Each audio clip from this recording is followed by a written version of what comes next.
clearly, future is going to be filled with technology. AI is kind of taking over the world by storm at an incredibly fast pace. But with that, there's all of these debates on, are the robots going to take over the world, right? So kind of a little sci-fi-ish, but let's just start with that, humans versus technology.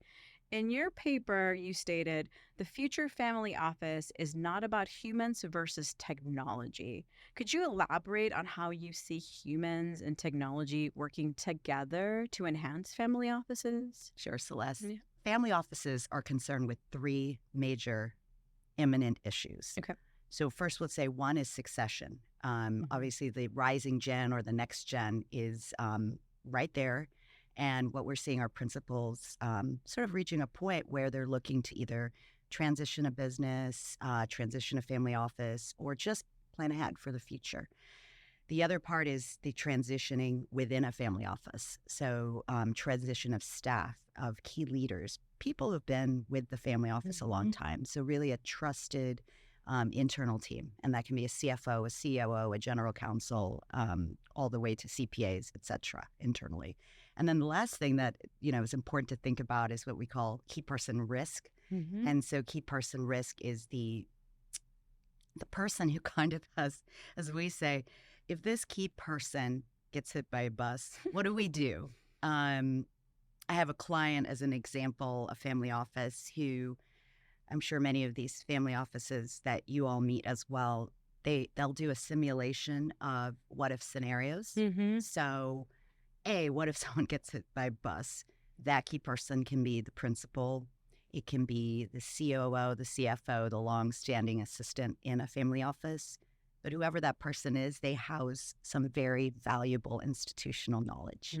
And the ability to codify that and record that for future generations or future teams, et cetera, is really valuable. So this is where technology steps in. So to answer your question, humans versus technology, we like to view it as humans and technology. Humans are still very, very critical. You had alluded to it, every family office is quite different.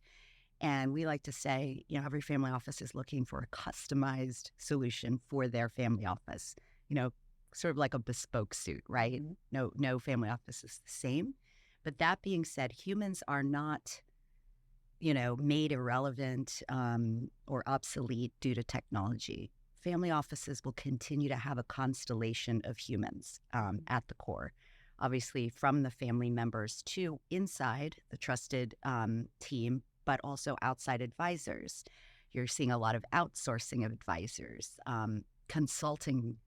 There's all of these humans that really, to have a constellation of these humans that understand the family, that's of great value. But what on the other side, when I say humans and technology, the other side of it on the technology side, again, as you mentioned, there's a plethora of technologies coming at us, boom, boom, boom, boom, boom. And there's a lot to ingest and understand. So on the technology side, family offices are reevaluating their current technology stack, what solutions they've been using, because that goes in hand with the succession, the transitions, and sort of the change that's happening in the family office. Technology is a tool, really. It really gives the family office an opportunity to dig deep and think about really operationalizing and professionalizing their family office.